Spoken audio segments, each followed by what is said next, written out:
Smoking. Yeah. Well, with this heat and humidity, yeah, maybe a little bit. All right, so I did a little bit of digging.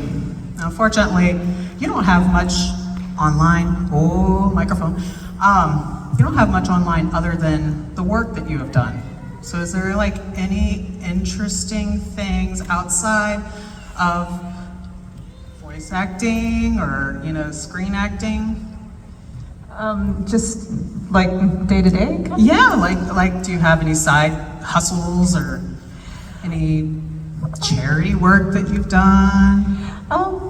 Sure. I do things I don't usually post very often on social media. I'm kind of slow and quiet with. There's nothing wrong with that. I haven't caught up with anybody else. but I do work with several charities. I used to do sales through eBay, but now I just work with them directly. There's Covenant House, working with teenagers. There are several environmental charities, and there's a charity for women in STEM that I work with.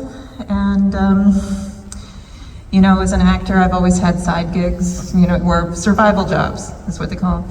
So I do that. Those are different things, work from home, or I do research as well, like I work in labs and stuff like that. So, I don't know, it's like you'll do a 6-month contract and they'll give you a project and you'll go work with a lab. So things like that. And then when it comes to voiceover, work from home mostly. Everybody's working from home. And yeah, just, day to day, freelancing, getting through these interesting times we're living in. So. COVID really changed everything, like the way that people live day to day and like how we go to work or how we play or, the hobbies that we have. Very much so. Yeah. There are people who were already working from home before and they just kept doing what they were doing. So some people just already had that in place. And yeah. I think that's a good model. If you can have a sustained work experience, I think that works. And I think during COVID, the work that you did was very important because it kept the rest of us sane because it was a form of entertainment. We were all at home. We didn't really get to go anywhere, so you would watch. I don't watch normal people shows. I watch a lot of anime. So there was a lot of, stuff like that. So you were kind of giving a sense of normalcy and entertainment for all of the rest of us. So we thank you for that. Yeah, I think we all have our comfort food entertainment that we turn to. There's certain movies, TV shows. We're living in a time where you can Netflix or Hulu anything and kind of just have that in your life. Anything that you grew up with, for example, you just turn back to it. So yeah, there is a lot of emotionally supportive stuff out there, I think, for people. And I think if there's any silver lining to the madness of COVID, it taught us a couple of very important things. Number one, your life is short. You should do things that you really want to be doing and not just say, at some point I'm going to do this. You should just do it. Fill your life with the things you enjoy doing. And number two, we don't have to work where you tell me I have to work. We can just pick a nice place and work from there. For all of those that pushed back when I made a move from New York to Nashville to work in the industry down there, I was told, out of sight, out of mind, man, and I was like, yeah, no, I know I'm walking away from a lot of that work because I'm not going to be in New York City running around to auditions, but wanted a different quality of life and also pursuing music. And so then COVID happens and it's like, oh wait, who has a home studio? We need someone with a home studio. Oh, I've had it for 10 years living down here. Yeah. So once you sort of had to work in that situation, and as I said, there are very few silver linings to that. And there's a lot of, obviously the dark side of it and the tragedies that go along with it. But it really, at least for me, it opened my eyes to, I want to be able to also enjoy where I am and wake up in the morning and look at, mountains, or you'd be near a beach or whatever, and internet, electricity, and being kind of near an airport. That's all I really need. So, yeah, exactly. Down here. All right, Eric. I did a little bit of digging on you, and I found out you're a pretty cool guy. No, not really. It's just my social media presence is maybe a little bit more adventurous and out there than yours, Rachel. No, okay. So, you younger people may not know these names that I'm about to say, but I'm going to show my age because I knew these. So, you have your own band, Eric Stewart Band. Yep. You have toured with Peter Frampton, Yeah. Ringo Starr and his all-star band, and Leonard Skinner. You've also opened for Jethro Tull, Julian Cope, Hall & Oates, and Chicago. Yeah. What the heck, man? What? Well, I appreciate you running that list of my resume. Most people who are not related to me don't know that whole list. But yeah, I started off as a musician long before I was ever a voice actor, and that's kind of how I sort of fell into becoming a voice actor. But yeah, I'm very proud of my musical career. I got to work alongside some of my heroes and play amazing shows that I could only dream about as a music fan myself. But yeah, if you ask me what I do for a living, I would tell you that I am a voice actor. That's my job. But if you ask me who I am, I would tell you I was a singer-songwriter, because that's my soul. That's who I am. And I've been fortunate enough to work in an industry that's given me the freedom to pursue my music career, not for the income. I play music because I love it. I play music because I can't be without it. It's my therapy. I love that live entertainment, which I don't really get a chance to do in a booth doing voiceovers, which is why it's so wonderful to go to conventions and get to meet the fans in person, because that's really the only time I get to hear, like, oh, I enjoyed the show, or, I grew up watching you, and it's very humbling, it's very flattering, but I don't get the laughter. We do something funny, and in the booth, I don't know if you think that's funny until you tell me, right? Until I get to meet you. Whereas the live music, that interaction with the audience is something that means a lot to me. So yeah, I got to tour with a Beatle. I don't know many people that can say that. That's pretty cool for me, right? Yeah. Okay, so yeah. Of all the people that you've toured with and opened for, who puts on the best show? Ooh, I have to be honest with you. I have a very strong connection with Frampton because he also produced my first album. And growing up, that was not my kind of, like, he wasn't my musical influence. My sister liked him, right? She was a little older than I was. She's like, he's cool. And once I got the Ringo tour, he was part of the All-Star Band. That's where I first met him. So, like any smart person, when you're about to be around people that you don't know very well that might have a career, you research them so that you're familiar with their work.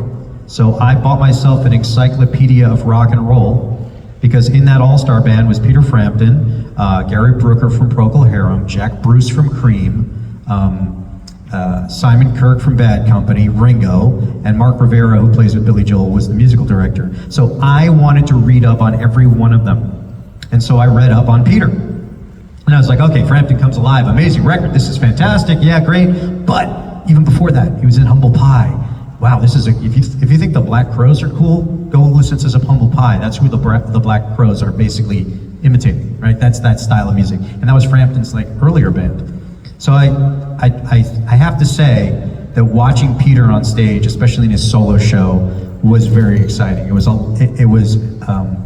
a fun show. He has a sense of humor, and his talent is amazing. So I would have to say that he was probably the best show that I got to be a part of.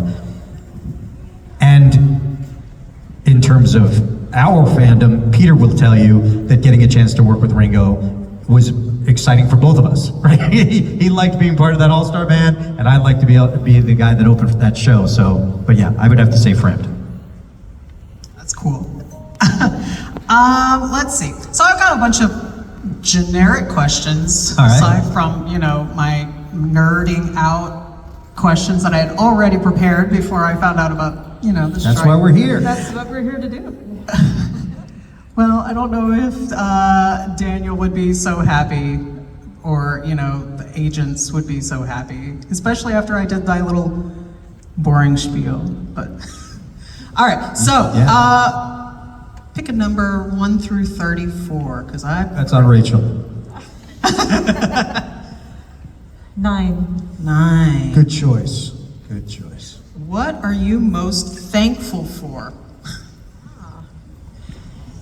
Well, I think Eric said, with regard to the work, I think Eric has pretty much already stated that he, meeting with all of you is such a big point of gratitude of the work that we do. It's not easy to be a freelancer. It's a tough life. I'm not gonna sugarcoat it. And you kind of get into your own headspace and your own bubble. And when you're living in a place like New York City, you especially get absorbed inside your own little world. It's kind of easier. It's a little bit psychologically easier. And you don't always know if anything that you're doing is going on anywhere, or if it's sustainable, or if anybody's even watching. When Pokemon first aired, it was at 6 in the morning on a local television affiliate, and it's like, is anybody watching? But you're like, okay, well, that's just, if somebody's watching, great, I got so many appointments today, I got work today. So the fact that we can come to these conventions and meet you is a huge point of gratitude for me. And it's the opportunity to share with all of you. Because really that's why anybody expresses themselves, they share themselves, is that it's kind of like a sort of reaching out. And if people reach out to you again, back, you're, in any way, shape, or form, they say, well, this is something that I'm doing and I'd like to share with you. It's so nice to make that connection. So I think that would be one of the things I'm most grateful for. And I think everyone here could agree that we are thankful that they made it out here so that we could meet them, right?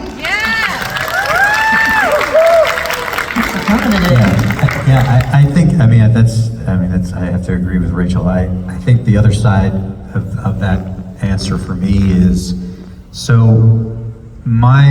I think I'm very grateful for the fact that I have the opportunity to do what I love to do and move people, affect them in a way. I think that art is so important in life, and creativity is so important in life. It would be very boring if it wasn't that way, from everything that's good and bad.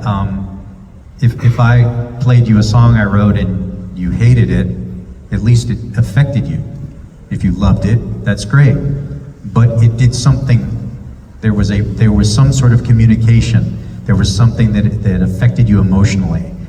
I think that growing up the way I did, surrounded by the family that I had, the friends that I have, the people that I've worked with that have become friends, and we've been friends for so many years, that is something that I never take for granted. And this interaction, I consider myself a geeky gamer. I'm a nerdy, geeky gamer guy. That's what I do. I might play rock and roll, I might do funny voices for my career, but I'm a gamer, okay? The environment that I get to witness, from the creativity and the quirkiness to the anime conventions and the people that are here, the diversity, the acceptance, I am grateful that this exists, and I wish this example of how we can be to each other would be the template that we followed as a people outside of this. I think that people would learn a lot coming to see how we all behave with each other, because there's kindness. So I'm grateful for that. All right, Eric, your turn. Pick a number 1 through 34. My age, 22. All right. What was something you thought was a setback that actually turned out to be an opportunity?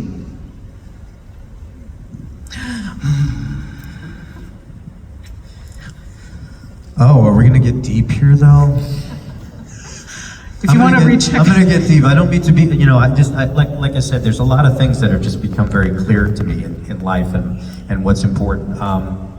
I recently remarried, and my beautiful wife, Lindsay, who travels with me now to all of these conventions because she has to, because that's the deal. I don't want to spend time away from you. Unfortunately, it's been a little over a year now. She was diagnosed with ovarian cancer. She's doing fine now. She's doing fine. But that setback, that challenge, I think brought us even closer together and really clarified what is important. So as much as I don't want to go through that again, I'm glad that we got through that, but it has taught me a lot, and it was not a setback that I could not benefit from. If that makes any sense to you guys. It just shows you that what's important, love, companionship, or whatever, being by yourself, just enjoying this journey. Don't neglect that part of it, really. I don't know if you know my buddy Dan Green, who's my co-star, right? He plays Yugi, right? Dan and I host a podcast together where we talk about creativity and following your passion. And my least two favorite words in life are what if, right? You don't want to look back and say, what if I had tried that? Because the worst thing that can happen is if you try something is you fail and then you go back to the other thing you were doing. That's not a big deal, right? We've all tried to do things that might not be the right path. Oh, this didn't work out. Well, that doesn't mean you failed, right? Failure is not trying. Failure is not, there's no pot of gold that means you won. It's the journey. So from all of those setbacks, from all of these things that may be obstacles to get through, still enjoy the journey, if that makes any sense to you guys. Be creative, you know, right? Just try it. No what ifs. Rachel? That's a good question. Well, I think as far as individual setbacks, it's kind of hard to say because I grew up in a challenging environment and there was a lot of stress and I don't think I've ever talked about this publicly. It's like, And how does that make you feel? yes, TMI. But Go yeah, as deep as you want. I mean, you could also answer it in the sense of like maybe in work. Was there anything that was kind of rough to get through, or was it rough to start out? Having to say the Team Rocket motto 8,000 times in our life? There ain't nothing wrong with that, all right? That's true. That's true. That's right. I guess talking about the way I grew up and the challenges there did create a certain adaptability when I got older, especially when it came to this business. I didn't realize it at the time, but in many ways I was somewhat prepared for trouble. No, I didn't say that. Hey, don't start that. No, he's gonna. Where's the for drum me, set? yeah. See what I did there. Yeah. So the work-related challenges were many, and each time, you just kind of put so much energy into something, it doesn't work out, and you're like, okay, and then you're starting over. Eventually, over time, you become very resilient. You start to adapt, and you start to get a certain I guess, maturity and flexibility over time. You stop thinking of yourself in limited ways, and you got to do this by this age, or you have to, this is the only type of work I want to do, and I've got to do it this way and everything. It never follows the template that you set up for yourself. Or if it does, I would like to talk to that person. How in the world do they make that work? It just doesn't follow. It doesn't follow a specific path. You are who you are, and failure is really non-existent. There is no real such thing as failure. You don't really fail, you change. You go here, go there, and you're like, no, tweak this, tweak that. I learned something about myself. Everybody's going through that in life. And speaking from the point of view of a freelancer, every day you learn something because there's a lot of uncertainty. So there are so many little tiny setbacks throughout your day, throughout your life, no matter what path you're following. And you'll learn a great deal about yourself. And I think if you're a kid with dreams, you learn that maybe these hard-held ideas that you have might translate into something wonderful when you get older. And maybe you always hold on to that, but also be flexible. It's always a work in progress. And writers say that the script is never finished. Even if you finish the script, turn it in, and they shoot it and it's in the can, you're watching the film and you're still saying, you know what? I should have used a different word in that scene. So I think that question basically is our day-to-day life. So, yeah. So too. Not for another question that's kind of related to what you were just talking about, but how did you start, or how did you get into this business? But let me get a pen so I can write down some notes, maybe. So my journey into voice acting was, I was playing music first, and I had an opportunity to interview for a job at a recording studio in New York City because a friend of mine said, "Oh yeah, I hear you play music, and we're looking for a new assistant. Would you like to come in?" And I was like, "Yeah, this is great. This is exactly what I want." And so I interviewed, and I was hired, and I basically was like the Karate Kid in the studio. I cleaned the coffee tables, and I made coffee wax on, wax off, and I took the garbage out, and after about a week or so, I said, and I saw all these people coming in to record and do work, but a lot of them were in suits and, ad people and stuff like that, and I'm waiting for the musicians to start coming in, and I asked my boss, I said, "What's going on? Like, when do the musicians in the band start coming in?" She said, "Oh, we really only do like a couple of jingles a year. We really don't do a lot of music sessions. We mostly do voiceover work, radio and TV commercials. That's really all it is." Now you would think if I were interviewing for this job, I would have gotten all of those details ahead of time. But I was so excited to be having the opportunity to work in a recording studio that whatever you guys are doing, I'm sure it involves music somewhere.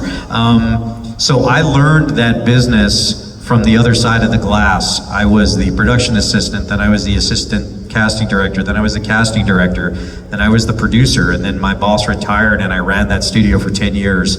And during that time, I learned everything about the business side and how to direct and how to produce voiceovers. And during a casting session, where I would bring in maybe 2 people to read a 2-character radio spot. Let's say it's a guy and a gal, and they're going to Pizza Hut or something like that.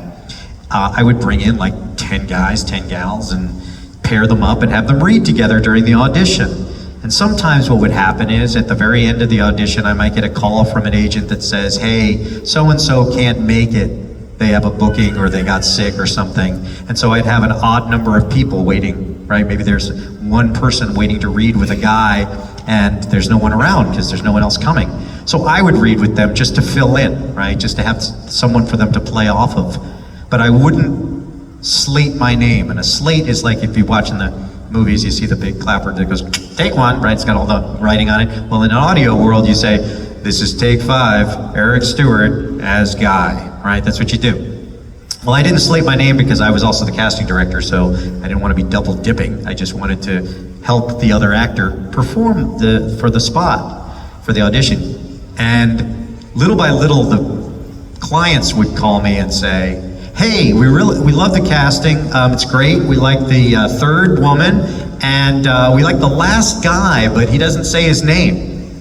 And I say, oh, that's just me, I'm just filling in. They're like, no, but we liked you. I said, well, okay, but that's not really, okay, that's great, I'm flattered, but I'm not auditioning for the job. And then I got the Ringo tour. And I said, what can I do from anywhere in the country while I'm on tour?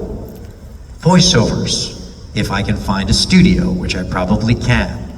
So I thought, clients have been liking what I've been doing, let's do this. So it was a surprise career choice. And from that point on, I mean, I was directing some of the animated things we were on. I was self-directing myself on shows. I got hired by 4Kids to be the senior voice director for all of the shows there. It just was not something I thought I was going to be. You know, I didn't go to acting school. Some of you might say, well, I can tell, Eric, I've seen your work, I've listened to your work. I didn't do any of that stuff. It was a different path. And it just, I can't imagine not doing what I do for a living. That's all I know. Really, I mean, audio, that's my life. And voice acting and singing are very connected. Pitch and inflection are very related. It's the same tool you're using. So it made sense to me to read words as a singer. So that's my long, convoluted way that I got into this business 35 years ago. Awesome.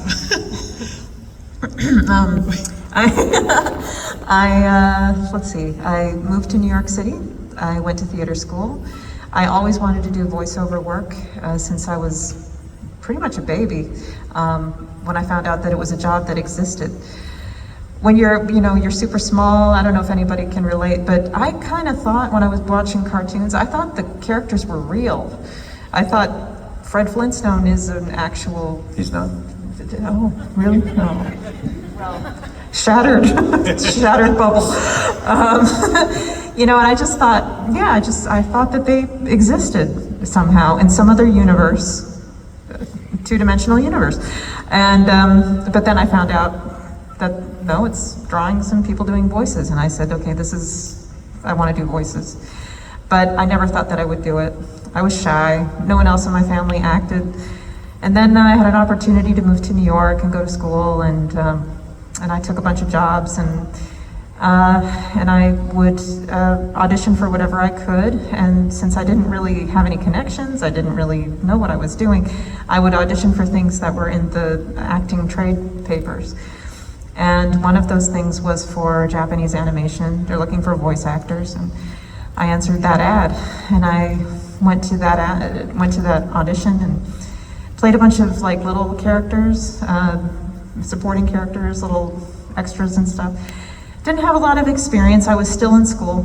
And then they kept my name in their Rolodex, and they called me in for other auditions.